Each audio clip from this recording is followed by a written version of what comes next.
मोदी तेरे में बाहर जाना चाहते ये वाला हिसाब है अभी वीडियो बनाते होंगे ना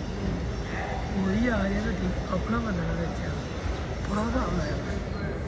मैं बनाऊँगा ना मैं अगर अपनी ना सारा नहीं बनाऊँगा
भाई जान चला देंगे मशीन आ गई है तो जाके